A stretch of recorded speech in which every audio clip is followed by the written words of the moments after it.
Bismillahirrahmanirrahim. Assalamualaikum warahmatullahi wabarakatuh. Selamat pagi Ibu dosen serta teman-teman semua. Yang terhormat Ibu dosen kita Bu Rizky Nifsi Ramindini sekaligus Magister Sains kita. Kami dari kelompok 5 SIP 2 yang terdiri dari saya selaku moderator dan presentator pertama. Yang kedua ada presentator Pinky, yang ketiga ada Kak Winda, yang keempat ada Kak Ainun, yang terakhir ada Mas Adit. Masuk ke tahap awal.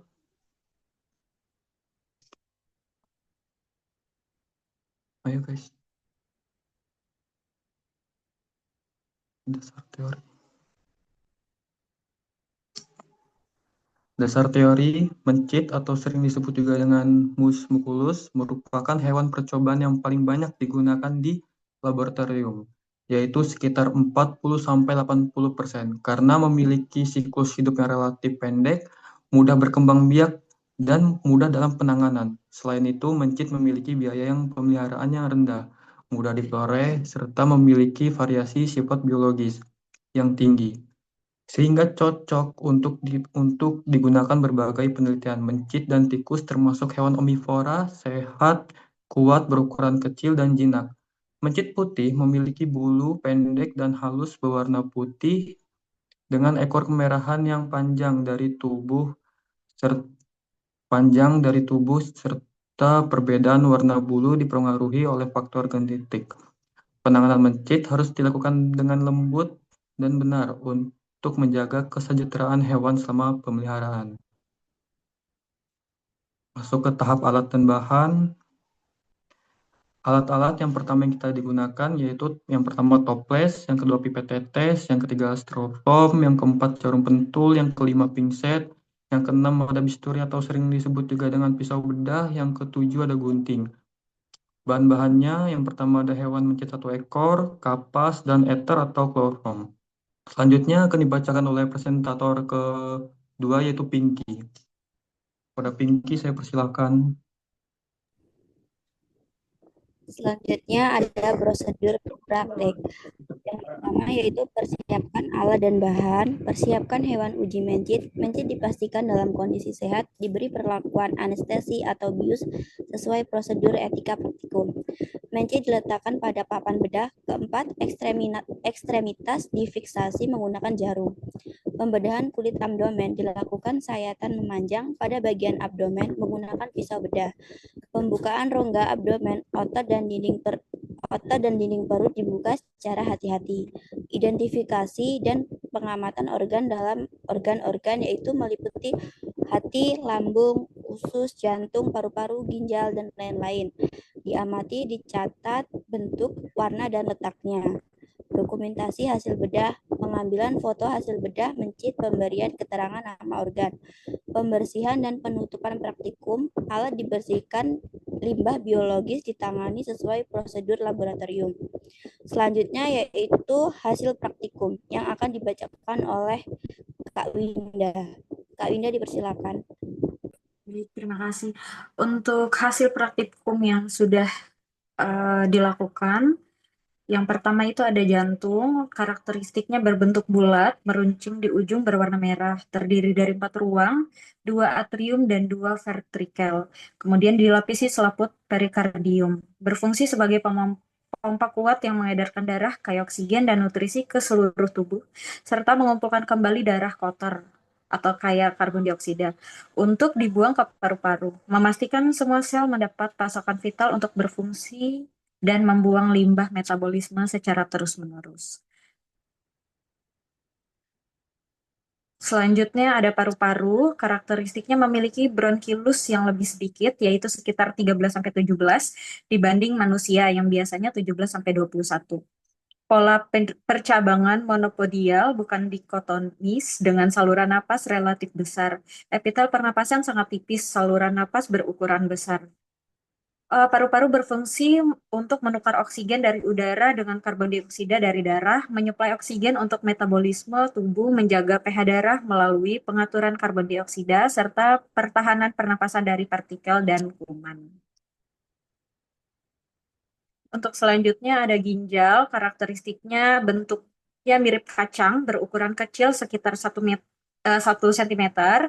Ginjal kanan umumnya lebih besar dan lebih maju, terbungkus jaringan lemak dan tidak menempel langsung di dinding tubuh. Terdiri dari korteks, medula, pelvis ginjal dengan nefron sebagai unit fungsional dasar.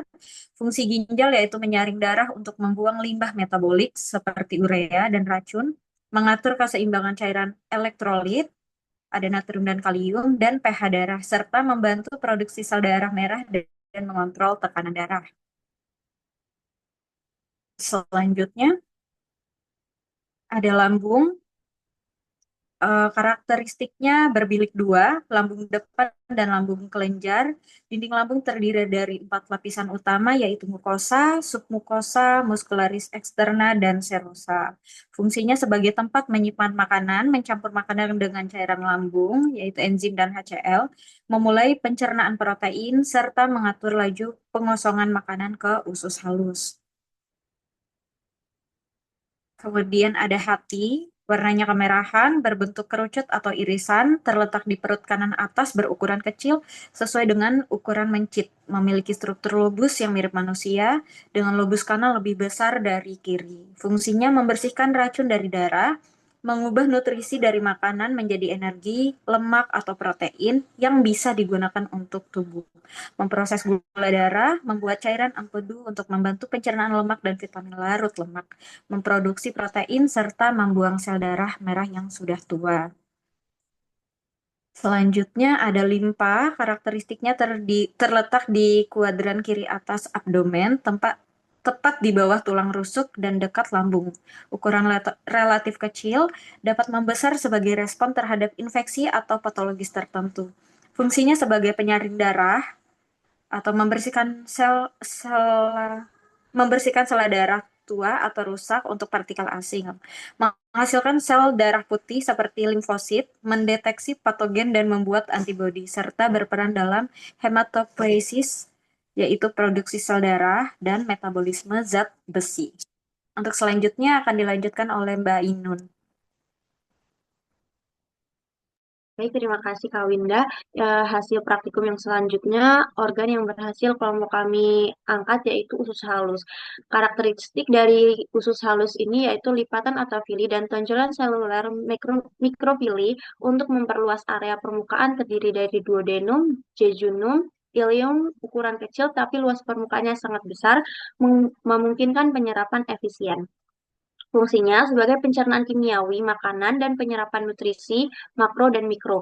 Air serta elektrolit mengubah kimus dari lambung menjadi zat sederhana yang bisa diserap darah melalui duodenum, jejunum, dan ileum dengan bantuan enzim dan memperluas permukaan penyerapan lewat fili dan mikrofili, serta memiliki peran imunologis di ileum. Yang selanjutnya yaitu usus besar. Karakteristik dari usus besar ini terdiri dari mukosa, submukosa, muscularis, dan serosa, banyak sel goblet, kripta, liberkun, dan sel enteroendokrin, tetapi tanpa sel panet sekum. Kantong berbentuk J dengan ujung buntu kaya akan jaringan limfoid menjadi tempat fermentasi awal, memiliki kolon yang berperan penting dalam penyerapan air, elektrolit, dan fermentasi oleh bakteri rektum sangat pendek. Dengan perubahan mendadak dari mukosa kolon ke epitel, mukosa jaringan limfoid sangat kaya, terutama di sekum dan kolon mendukung fungsi imun. Fungsi dari usus besar ini yaitu menyerap air dan elektrolit dari sisa makanan yang tidak tercerna, memadatkan sisa makanan menjadi feses, tempat mikroba melakukan presentasi untuk menghasilkan vitamin seperti vitamin B dan K, dan menyimpan feses sebelum dikeluarkan. Yang terakhir yaitu ada alat reproduksi, yang selanjutnya ada alat reproduksi, karakteristiknya organ eksternal, penis dan skrotum. Yang kedua, organ internal, sepasang testis, epididymis, vas deferens, serta kelenjar aksesori. Yang ketiga, jarak antara anus dan penis bisa menjadi indikator visual.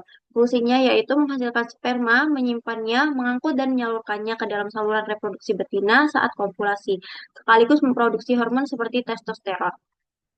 Yang terakhir yaitu ada anus. Karakteristiknya yaitu jarak anogenital lebih panjang, lubang genital terpisah, testis terlihat dalam kantung skortum yang terletak dekat lubang genital.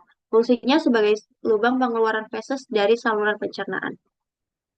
Selanjutnya masuk ke dalam pembahasan. Pada praktikum ini tujuan dari pembedahan mencit yaitu melatih keterampilan dasar bedah anatomi serta mengenali letak, struktur, dan fungsi organ internal mencit sebagai hewan model laboratorium.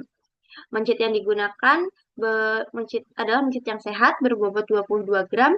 Dianestesi menggunakan uap ether hingga tidak sadar, mencit diletakkan di atas alas tidak licin, kemudian dilakukan sayatan vertikal dari dada hingga perut bawah menggunakan alas steril untuk membuka cavum peritoneum dan memperlihatkan organ dalam.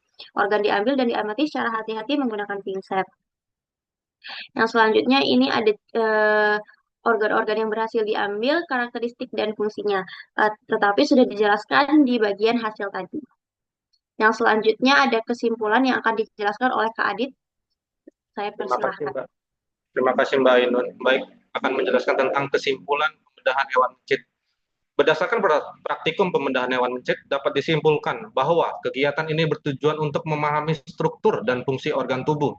Secara nyata, melalui pengamatan langsung, proses pembedahan memungkinkan praktikan mengenali letak, bentuk, ukuran, serta hubungan antara organ, seperti jantung, paru-paru, hati, lambung, usus, ginjal, serta sistem reproduksi. Hasil pengamatan menunjukkan bahwa sistem organ pada mencit memiliki kemiripan dengan anatomi fisiologi manusia, sehingga mencit dapat digunakan sebagai hewan model dalam pembelajaran dan penelitian biomedis. Selain itu, praktikum ini meningkatkan keterampilan teknis mahasiswa dalam menggunakan alat bedah penelitian, kerjasama, serta pemahaman etika dan prosedur keselamatan kerja di lab. Dengan demikian, praktikum pembedahan hewan mencit sangat bermanfaat dalam menunjang pemahaman konsep anatomi fisiologi manusia secara aplikatif dan ilmiah. Terima kasih, saya kembalikan ke moderator.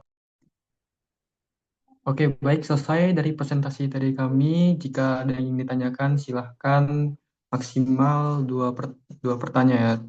Saat melontarkan pertanyaan, dimohon untuk suaranya yang jelas serta besar. Ya, dari Mbak Neti, silahkan. Ada pertanyaan apa?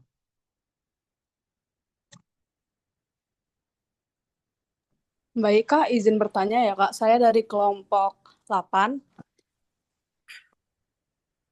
Ya. Kak, berdasarkan pemaparan dasar teori tentang mencit sebagai hewan percobaan, bagaimana pengaruh variasi biologis pada mencit terhadap keakurat hasil penelitian dan langkah apa yang biasanya dilakukan untuk minimalkan bias dalam penelitian tersebut, Kak? Apakah sudah jelas, Kak? Bisa diulangin, Kak, secara pelan-lahan? Oke, boleh. Bagaimana pengaruh variasi biologis pada mencit terhadap keakurat hasil penelitian dan langkah apa yang biasanya dilakukan untuk meminimalkan bias dalam penelitian tersebut, Kak? Apakah sudah jelas, Kak? Sudah, sebentar ya. Boleh, Kak.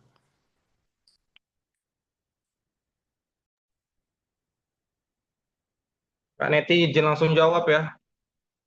Oke, Kak, boleh, Kak.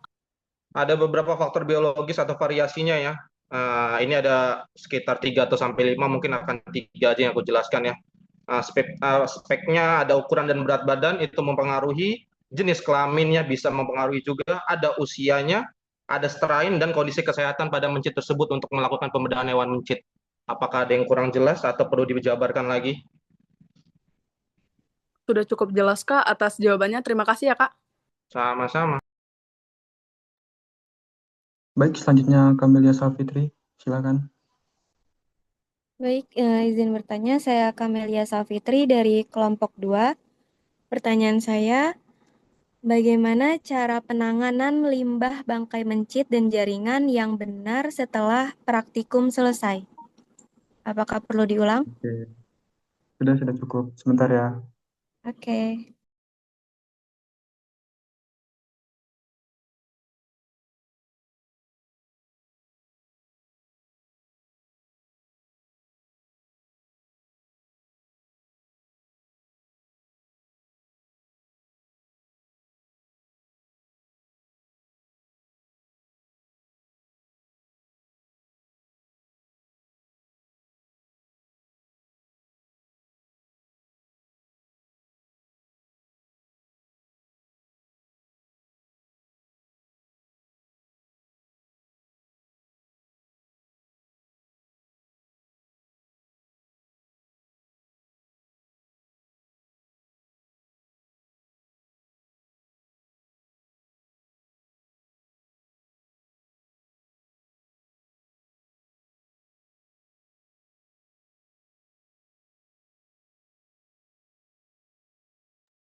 izin menjawab pertanyaan dari Kak Kamelia. Tadi kan pertanyaannya bagaimana cara penanganan limbah mencit setelah praktikum selesai ya.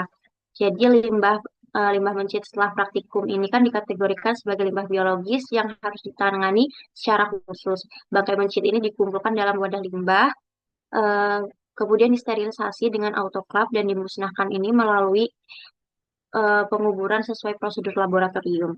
Selama penanganan limbah ini, petugas yang melakukan penanganan limbah wajib menggunakan alat pelindung diri.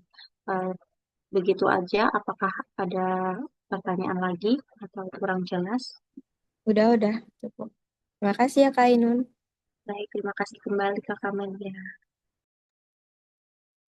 Oke, sudah selesai ya, sudah 2 pertanyaan. Saya akhiri kelompok presentasi dari kami. Saya akhiri bukan karena sudah tidak ada rasa lagi dengan klien, tapi sudah waktunya sudah habis ya. Kami ucapkan terima kasih yang telah memperhatikan.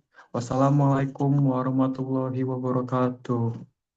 Waalaikumsalam. Waalaikumsalam warahmatullahi Waalaikumsalam warahmatullahi wabarakatuh. wabarakatuh.